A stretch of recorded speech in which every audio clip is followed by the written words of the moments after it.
there's some misconceptions about the effects of incarceration upon children, and it has been in the past thought that children who have a family member that's incarcerated are more likely to become incarcerated at some point in time during their adult lives. But the research now is shifting a little bit.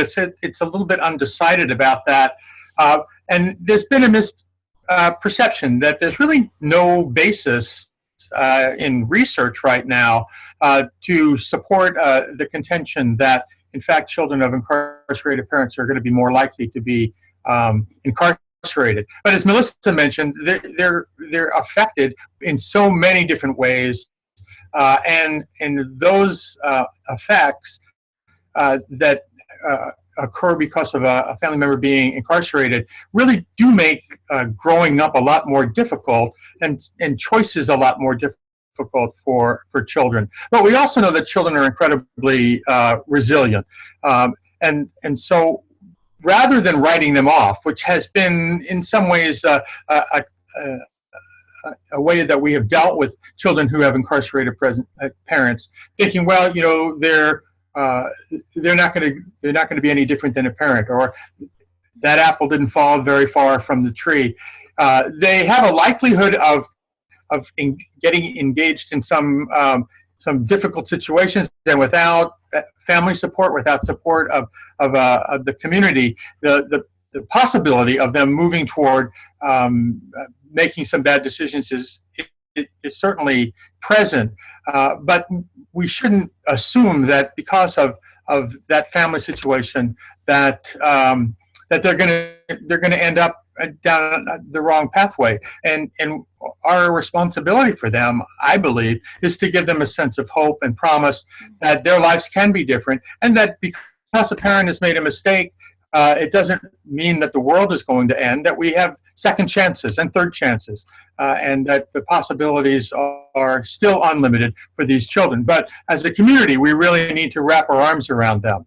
Mm-hmm. Which brings me to the next section with respect to, you know, why does the church care about this? What are our marching orders with respect to this? One of the scripture passages that has informed most of these webinars has come from Jesus' teachings in Matthew 25, basically informing those who are followers of his to tend to those folks who are on the margins, to tend to those folks who are the least of these, who have great circumstances in front of them that are difficult to overcome, and that as a community we have responsibilities to feed the hungry, and to clothe the naked, and to visit those who are in prison and in hospitals. It's not an option for the Christian community, it's a mandate. And so when we talk about people who are incarcerated and why the church should be involved with them, in fact, it's why the church exists, to actually tend to those folks who are in most need. So how do we do that?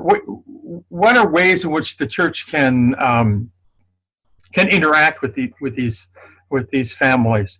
One of the things that we do know is that because of the statistics that we heard earlier, virtually every congregation and community of faith is affected by this.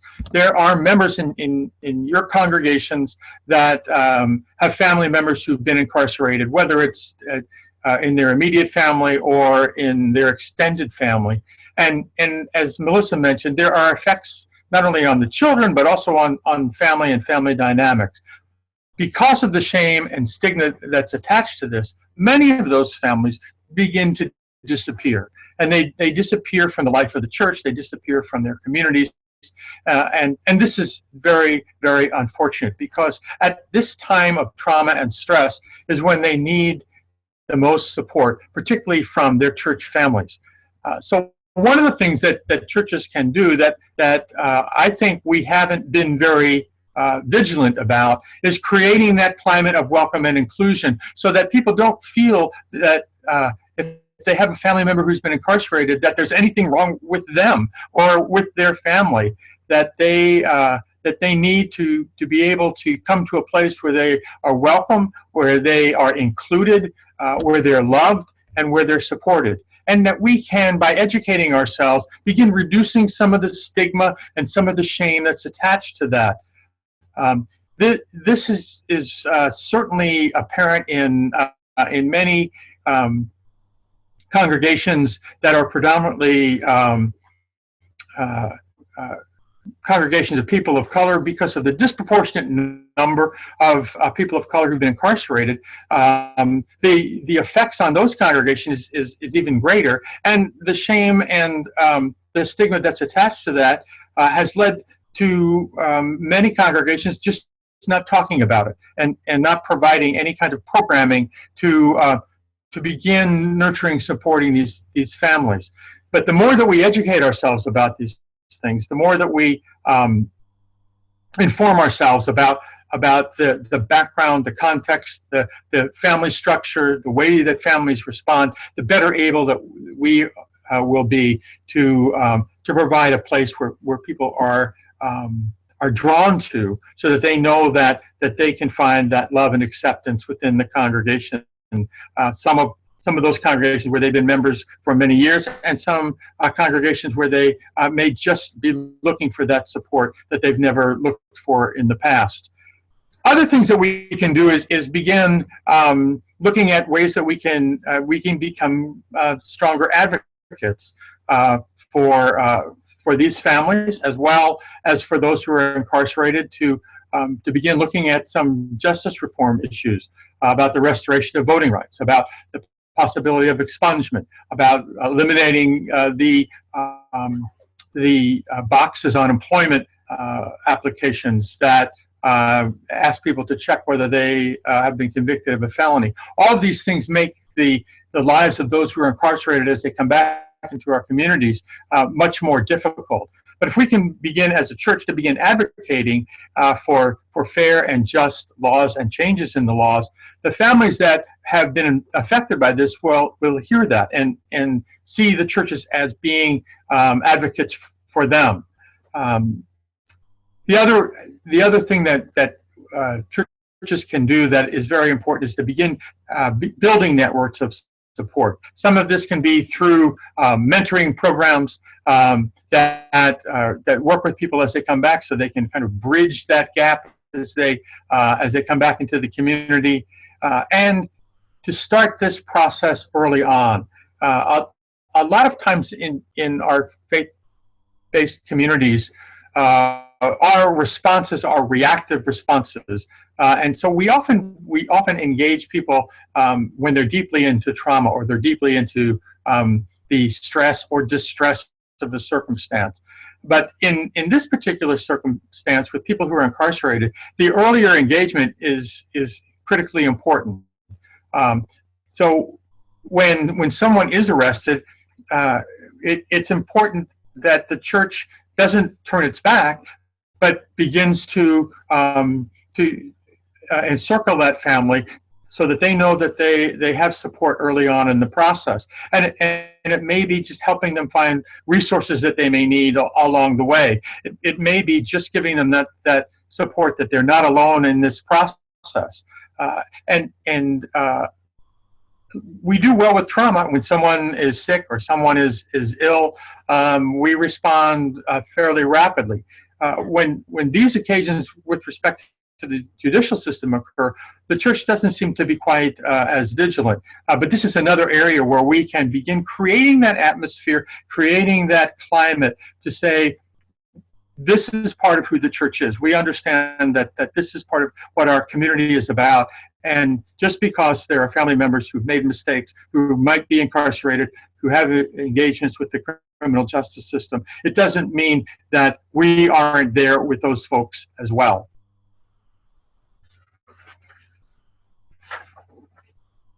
I've been impressed by by someone who has a deep appreciation for these issues, the Reverend Dr. Harold Dean Trullier. And one of the things that he mentions in workshops that I've attended that he's led is how rarely our clergy visit folks who are incarcerated in prison, maintaining that contact between church and people who are incarcerated. So my shout out to my clergy colleagues is when you have somebody in your congregation who has been incarcerated, the importance of that visit is priceless. It keeps that person in contact with the outside world. It keeps that person in contact with their spiritual mentors within the life of that church. It keeps that person in contact with their congregation, so that continuity of care can continue throughout their period of incarceration. As I mentioned before, clergy are good at visits to people who are in hospitals. Clergy are always there for people who have lost loved ones or are going through crises. But the reality is that we haven't been quite as attentive to those who are imprisoned in our jails and in our correctional facilities. Some of that is just getting over that hurdle of getting outside your comfort zone a little bit. But it really is an important place for us to be. And once again, when Jesus talks about visiting, he talks about visiting people who are incarcerated. It's part of who we are and part of what we do. We're going to talk a little bit about ways that we can help the children and families. Melissa, you mentioned a little bit about building trust. How does one go about doing that in the context, let's say, of a church community? Well, hi again. I took a break from talking. It was nice. So one of the things that I think about is when you start to build trust, a big part of that is accepting people where they are, right? And knowing that just because you show up and you say you want to help doesn't mean that they're automatically going to, number one, take you up on that, or number two, trust that you aren't going to stop coming around, or you're not going to judge them and those kinds of things. So one of the things that I was really struck by is kind of Dean's challenge to like go outside of your comfort zone, right? So you're going to begin to have conversations potentially that you haven't had before, and coming to those conversations in a really like authentic way, in a very down-to-earth way, not being afraid to say, you know what, I've never had this conversation before, and I just want you to know I'm here for you and I'm here to help you. So it's like from the beginning, being patient with yourself, being patient with your family or the family members, and accepting everyone exactly where they are, and watch it. Like you will have your own preconceived notions, your own biases that might come up, and so pay attention to those and be aware of them and allow them not to rule what you're saying and how you treat people, or maybe your own aversion to it. For me, when I get frustrated or I don't like something, my upper lip curls. It's just the way I am, and so I have to pay attention when I'm having an uncomfortable conversation or I'm faced with something that's really challenging or puts me not at ease, to pay attention to just how I hold my body, how I hold my face, and to really be genuine in meeting them again where they are. And so understanding that trust is a process. You show up, you do what you say you're going to do. Be there when you say you're going to be there. Don't overpromise and underdeliver, right? So you have to show them that they can count on you, because they're not going to do it right away. And just know that it can take a lifetime to build trust and only seconds for it to go away. Like, we all know this. It could just take one misstep and then we're back at square one. Just be willing to like put in that consistent effort. Don't give up on them. Something else, and I know you had asked about how to build trust, but again, like remembering that these are humans, these are people, these are families, these are brothers and sisters and partners and children, and so we're not here to fix them. We're here to help them and support them, and so really trying to empower them to find resources. So maybe having some resources that you know of, like a go-to. So just in case this happens, you know of resources available to families. But don't just like jump the gun and like give them the resources. Ask them what they need. Offer them like, hey, I know of this food pantry. Would you like the number? So they can make those calls. And if they're in a place where they're in crisis mode, they can't, they just can't. You're like, well, would you like me to call for you? So you're meeting them where they are, and you're not assuming the worst, because nobody wants to feel like a charity case, right? And like I've worked with a lot of cases that would be like charity cases, and nobody wants to feel that way. So you really want to try to empower those families and the kids. Dean, do you want me to just kind of keep going? Yeah, one of the things I wanted to mention was the importance of encouraging visitation. Yes. I know that in churches that I've served, when somebody was involved in cancer treatments, for example, churches were very responsive about helping arrange transportation to hospitals, to medical facilities to help that individual and that family. We're good at that, and one of the things that I want to encourage is thinking about ways in which we can assist families in helping them to visit their loved ones. As I mentioned earlier, distance becomes a problem for lots of people, and also the fear, being uncomfortable going to a place of incarceration alone if you've never been there before. So one of the things that we can do as congregations is to help facilitate some of that visitation for all family members, for the children as well, and to begin educating ourselves about ways in which we can have conversations with children and with family members about what that's going to be like and what they can expect, and then also to debrief after that has occurred. But just that physical presence, being with someone, that ministry of presence, and that ability to help them get to a place where they may not be able to get to before is really important in maintaining that family relationship that often is disconnected when somebody is incarcerated. And then the other part of that I just want to tag on is that just because somebody gets released doesn't mean the problems are over for them. In fact, there's just a myriad of different problems that occur. And so it's not like we can take a sigh of relief, okay, well, they're out of prison now, we don't really need to tend to them.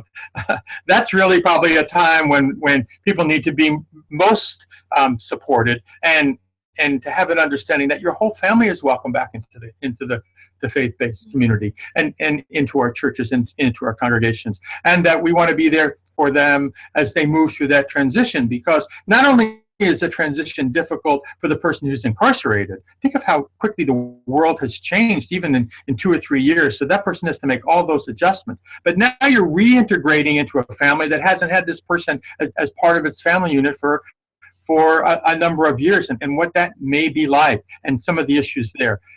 So we need to be there all along the way with folks who are experiencing this, and particularly with children. Mm-hmm. Something else I think that's really helpful is when you're thinking about resources, creating a community, and like this notion of community, and your congregation is a community, and you want your community to be welcoming and open arms, and know that there's a community for people who have incarcerated loved ones. So not necessarily like starting your own support group, but going back again to knowing what resources are out there so you can familiarize yourself with them. If and when this should come up within your congregation. So it's almost like be proactive, like go visit a prison before you have to, right? Like learn about those kinds of systems before it's kind of like required of you. Have your resources available before the problem ever comes up, so you're a few steps ahead. And yeah, like I like this notion that as a church you're advocating for more work within the criminal justice system, like no matter if there's someone in the congregation that's impacted that you know of or not. And keep that in mind. Like, these are people that you're spending time with every day, and you may not know that they have an incarcerated loved one, either now or at some point in their life. So just by like starting those conversations and putting it out there, like identifying that this is a cause that you all believe in and that you care about, like you're beginning to make that community feel infinitely more relatable and open and accepting. Let's leave some time for some questions, Melissa. So Oh, yeah.